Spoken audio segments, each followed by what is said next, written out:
habiendo considerado esto, llegó a casa de María, la madre de Juan, el que tenía por sobrenombre Marcos, donde muchos estaban reunidos orando. Cuando llamó Pedro a la puerta del patio, salió a escuchar una muchacha llamada Rode, puede ser Mirna, puede ser cualquiera, la cual cuando reconoció la voz de Pedro de gozo no abrió la puerta, sino que corriendo adentro dio la nueva de que Pedro estaba a la puerta. Y ellos le dijeron: estás loca. Pero ella aseguraba que así era. Entonces ellos decían: es su ángel. Se dan cuenta que no iban a abrir la puerta, que todavía estaban ahí. Mas Pedro persistía en llamar. Cuando vieron, bebieron. Se quedaron todos. Pero él, haciéndole señal con la mano de que se callen, les contó cómo el Señor le había sacado de la cárcel. Y dijo: Señor. Les contó, ¿qué les contó? Cómo el Señor le había sacado de la cárcel. Y le dijo: haced saber esto a Jacobo y a los hermanos. Y salió y se fue a otro lugar. Luego que fue de día, hubo no un poco alboroto entre los soldados sobre qué había sido de Pedro. Mas Herodes, habiéndole buscado sin encontrarlo, sin hacerlo, después de interrogar a los guardias, ordenó llevarlos a la muerte. Después descendió de Judea a Cesarea y se quedó allí. Amén. Amén, Señor. El Señor me dio este pasaje cuando entraba, porque es un momento de oración. Es importante, si vamos a orar, vamos a orar. Así es, Señor. Aunque sea 15 minutos, pero vamos. Amén. Vamos a orar. Y uno dice: vamos a juntarnos para ver, vamos a charlar. Escuchar música, pero no oramos. Y el coro que cantaba hoy dice: si empezamos a orar, tratamos con todo, también Elías oró y todo cayó. La oración, hermanos, tiene mucho poder. Así, Señor. Y ustedes deben aprender a ser personas de oración. Señor, amén. Aprendemos a orar en el transcurso de nuestra vida.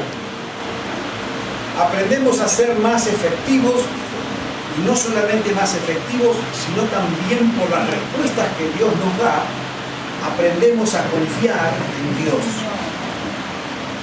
Como a Dios no lo vemos, pero lo podemos percibir, la mejor manera de percibir a Dios en nuestra vida personal es diciéndole: te amo, Señor. Aleluya, sí, Señor. Declarándole nuestro afecto.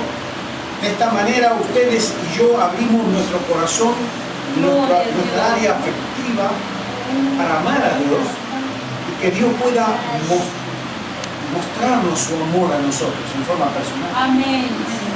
Y como la oración es íntima, hay un momento donde el Espíritu Santo de Dios comienza a tratar y a hablar con nosotros. Yo quiero animarlos a ustedes y dejarles hoy un desafío, principalmente para los más jovencitos y los más grandes. Hay mucha gente que ha estado muchos años en la iglesia, nunca oyó a Dios. Hay otros que en poco tiempo han logrado que Dios les hable. ¿Saben? Dios habla.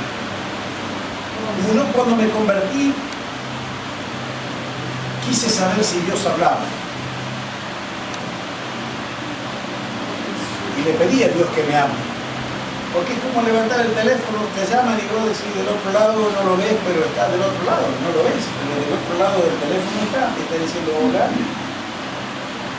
O no anda ahí. Así es, Señor. Uno sabe que del otro lado está y le conoce la voz. Si no le conoce la voz, se presenta o pregunta, pero está hablando con alguien que no está viendo. Es importante que nosotros tengamos oración en nuestra vida, porque esto nos acerca a Dios y hace que nosotros podamos, en algún momento, ustedes tienen que tener esta inquietud, este es el desafío. Busquen al Señor en oración y anhelen que Dios en un momento les hable.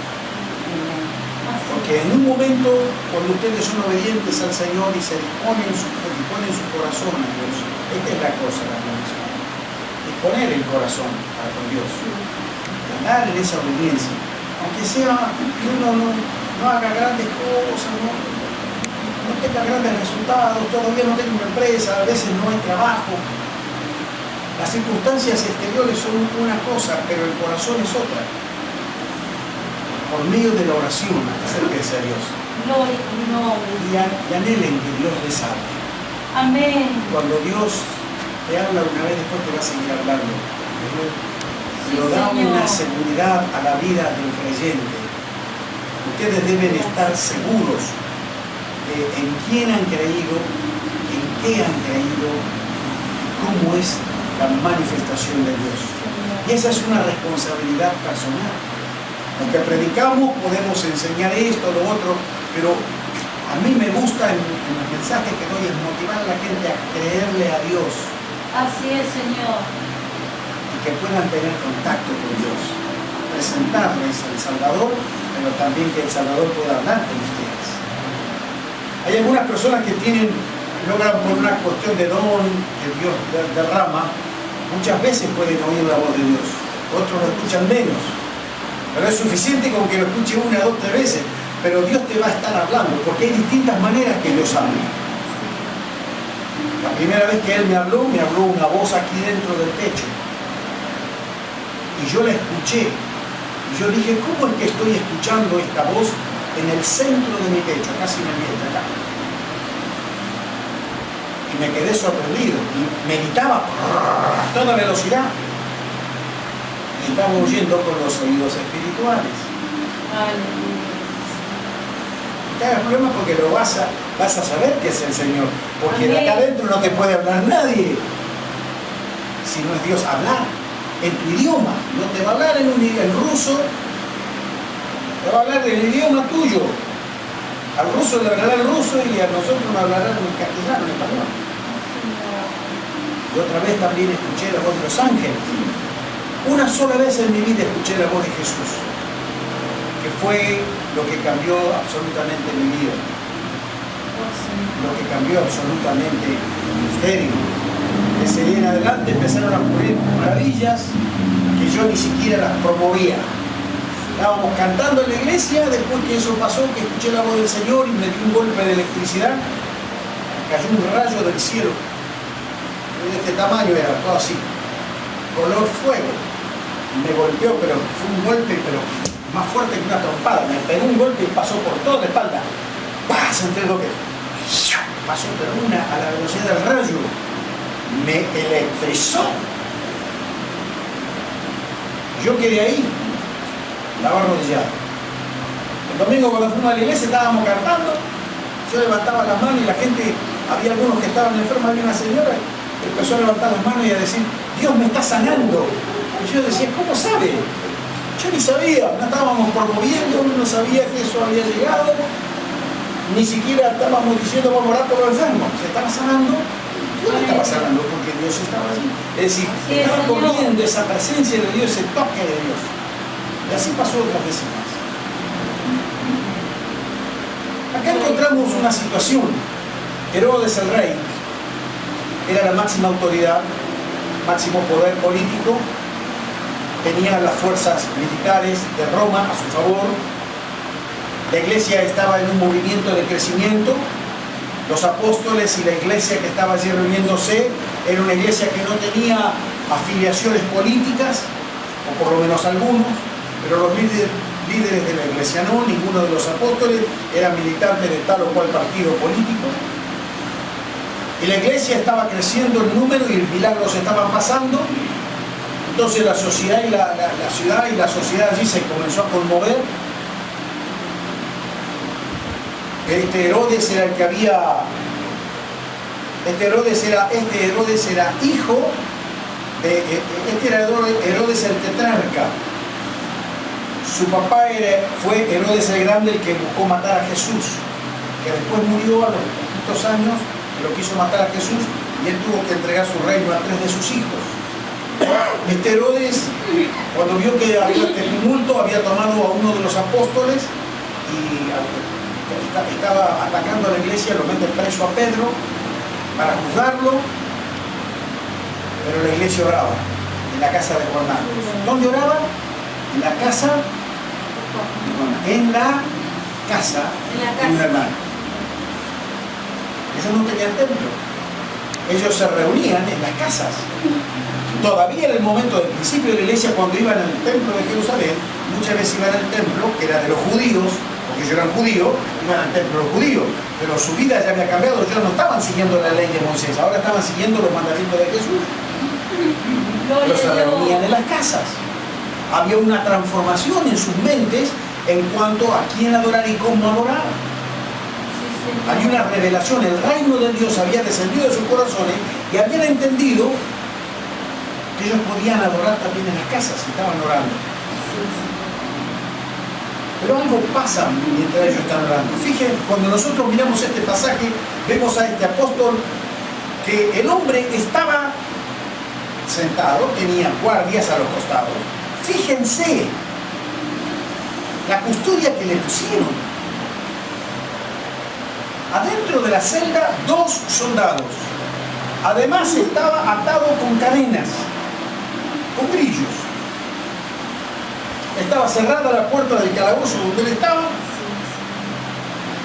Afuera había guardias. Era un hombre que no estaba armado. Y el hombre, sabiendo el peligro que corría, estaba sentado, durmiendo. Hermanos, así pasa cuando nosotros estamos llenos del Señor y estamos en una gran dificultad. Posible era que lo mataran. Posible era que perdiera su vida. Estaría pensando en su esposa, en sus hijos, estaría pensando en la iglesia, en los hermanos. O decir, bueno, si me matan pronto voy con Jesús. Vaya a saber todo lo que pensaba este apóstol. Pero se había dormido y el ángel se para. Estas cosas hace Dios. Este es nuestro Dios. Y Él hace lo mismo con nosotros ahora. No es que pasó antes y ahora no lo va a hacer. Alabado sea su nombre, porque esto es posible para nosotros también. Hay ángeles que están con nosotros. Amén. Aparece el ángel ahí. No golpeó, no tocó timbre, está dentro. ¿Qué cosa? En un cuerpo, un ángel con un cuerpo visible, se le paró al lado y lo tocó. ¡Ey! Levantate. Ponete la capa, ponete los pies. Cuando se levanta se le caen las cadenas de las manos. ¿Qué cosa? Hermano, mire, ¿esto tiene que ser cierto o es una gran mentira? ¿O esto es un cuento que es imposible de creer o esto es una gran verdad? Y nosotros vamos a determinar si esto es verdad por nuestra fe. El incrédulo esto no lo puede entender. Es una locura. Se cayeron las cadenas. Arrigate, dale. Vamos. Seguime. Los soldaditos estaban parados. ¿Qué? ¿No lo vieron salir? ¿Estaban dormidos? No sé, les cegaron los ojos. No sé, no dicen qué hizo con los soldados. Pero los tipos estaban ahí parados. Pedro se levanta, se puso la capa, se ajustó la sandalia. Y cuando empezó a caminar, dice, seguime, empezó a ir atrás del ángel. Él dijo, estaba despierto. Y él pensaba que era una visión. Claro. Estaba en un ambiente que nosotros llamamos, en esa divina presencia de lo sobrenatural. Y lo sobrenatural se manifiesta en nuestras vidas mortales, en nuestros cuerpos, en esta tierra. Lo sobrenatural se manifiesta de una manera natural. Y él estaba estaba caminando con el ángel iba adelante y él fue, pasaron los otros guardias, siguieron caminando por la cárcel, llegaron a la puerta de la calle. ¿Qué tenía? ¿Qué tenía? Ojo electrónico, la puerta que se abrió sola. Dice que la puerta se abrió por sí misma. Así es. En ese tiempo no había esa tecnología. Ahora hay. Entramos a la estación en muchos lugares, en los grandes supermercados, en algunos lugares, le abren la puerta. Venís llegando, se abre la puerta. Pasaste, se cierra la puerta. No había esa tecnología. La puerta se abrió por sí misma. Amén. Caminaron una cuadra y él iba atrás del ángel. El ángel lo miró y se fue. Se desapareció de su vista y se fue. Y ahora que estaba en la calle y el vientito le corría y empezó a entrar en la cuenta de... Ah, pero me sacó el ángel de Dios. Este es el ángel de Dios. El Señor mandó su ángel. Ah.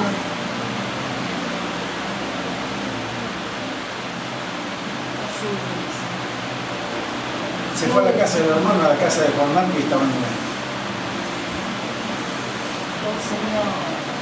La chica Rode que fue a abrir la puerta y escuchó, una adolescente, la edad de las chicas, salió disparando adentro, saltando, me imagino que iba hasta brincando de alegría.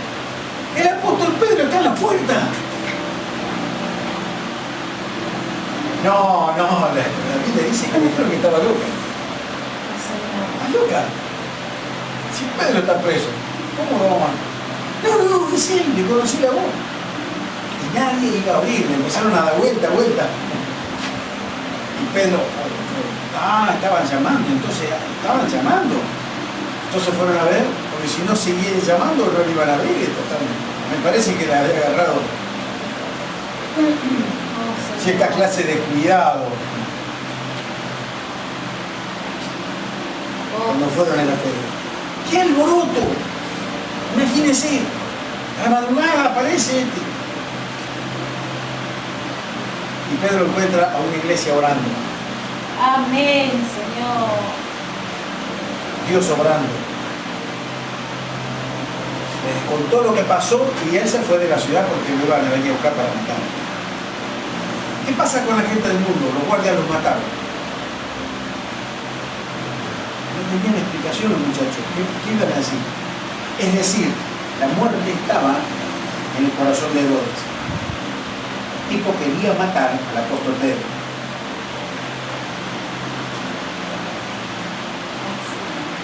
Su papá había hecho matar a Juan el Bautista y decapitarlo. Él sabía la historia. Eran los que tenían poder para matar. No. Dios hace cosas a nuestro favor, aunque estemos en peligro de muerte. Amén, así es, Señor. Yo les animo, hermanos, a que de verdad, como dijimos al principio, no importa lo que hagan otros, ni siquiera lo que haga el pastor. Yo me determiné en un momento ser fiel a Dios. Entendí que Dios me había dado una Biblia y me dio la capacidad de leer. Que era yo responsable de mi vida. Llegó un momento que me enseñaron un montón de cosas y yo las aprendí como me las enseñaron. Pero en un momento se me hizo el clic. Yo cuando uno está creciendo los jovencitos y llega el momento, como hizo, por ejemplo, mi hija o el otro de las pibes, llega un momento en que, bueno, papá, acá hay que cortar el cordón umbilical, yo no vivo más con ustedes, me voy a vivir solo. Y nuestra hija se fue a vivir sola, trabajaba como maestra, trabajaba en Rincón de los Sauces y venía los fines de semana, o cada 15 días. Ella estaba sola, ella era maestra, orando y buscando al Señor y hacía su trabajo y venía a la casa de los padres. Estaba en relación de nosotros, con ella estaba ganando su dinero, trabajando ya habiendo hecho una carrera universitaria.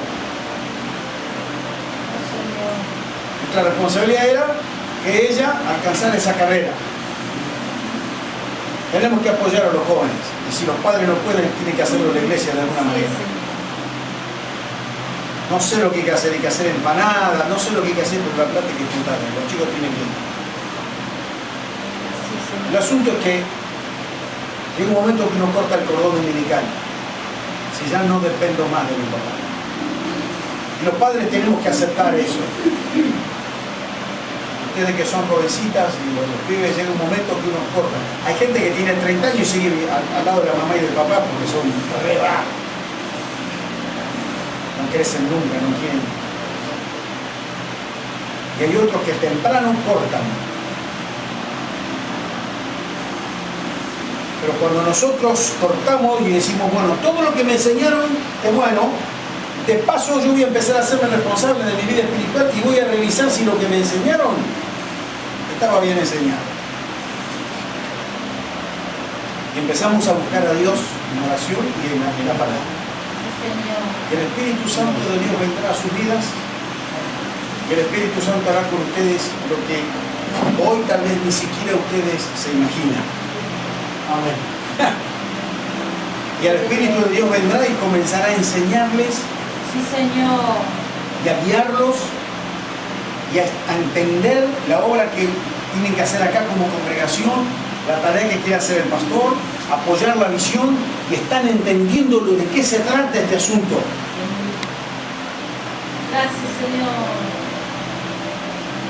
Y también decir, Padre, como a todos nos ha pasado, necesito tu respuesta, Señor. Amén. Necesito tu respuesta. Yo Gracias. conté el otro día lo de la nafta, pero otra vuelta estaba sin trabajo y ya no quería más, y en la iglesia donde estábamos nosotros no estábamos ya como pastores, estaba buscando trabajo como constructor y no había posibilidad, había mandado currículum, envié uno a otro, entonces en un momento en la cocina me paré y levanté mi mano y dije, Padre, quiero un trabajo que me dignifique. Aparentemente todas las puertas cerradas, eran tiempos que no había trabajo. Una hora después suena el teléfono, me llama un pastor amigo, Maxi Contreras, y me dice, José, dice, vos sabés que tengo un amigo acá que con tu anda buscando gente. ¿Querés ir a trabajar ahí conmigo? Te van a... Sí, bueno, en un rato te van a ver. Antes de una hora estaba este hombre que vino, un muchacho joven, me saludó, me miraba. Me dijo, viajamos mañana para Rincón. Listo, ¿qué tengo que llevar? Llevar ropa. Ya tenemos las cosas. Bueno, llegó al día siguiente, me venía a buscar y dejó dinero adelantado. Y me fui a trabajar. Trabajé casi un año en el medio del desierto. Dios estaba allí conmigo, me guardó. Gracias, Señor. Quedó dinero en casa de la familia. Puedo contar un montón de cosas que Dios hizo conmigo y con otros. Sí, Señor. Por eso creo en Jesús, creo en el Espíritu Santo, creo en la oración larga y creo en las oraciones cortas. Gloria a Dios. Creo en las oraciones telegráficas, como dice acá, oraciones cortitas, en el momento oportuno, porque uno ya cargó bien, está bien cargada la batería para tener muchas balas. Uno está cargado en la oración. Sí, Señor. Si tienen que no dormir, no pueden, no duerman. Si no tienen que comer, no coman. Tienen que sacrificar alguna cosa de su cuerpo, de sus placeres de dormir, de comer, aunque no tengan mucho, pero por lo menos el placer de comer. Nosotros vivimos la experiencia con mi esposa y muchas veces nos reímos de nosotros mismos, porque uno cuando no tiene mucho para comer, parece que tiene más hambre. Y después cuando empieza a haber comida no tenés hambre, porque sabés que tenés comida, porque si claro que sea. Es increíble cómo funciona la cabeza. Sí. Y en esos tiempos uno debe aprender a reconocer el señorío de Jesucristo y el poder del Espíritu Santo en la vida de alguien que cree en Dios. Los discípulos de Cristo, los creyentes en Dios, los bautizados en agua, los nacidos de agua y de Espíritu, los que queremos vivir el Evangelio como si fuera nuestra vida, nuestro carácter, tenemos grandísimas opciones.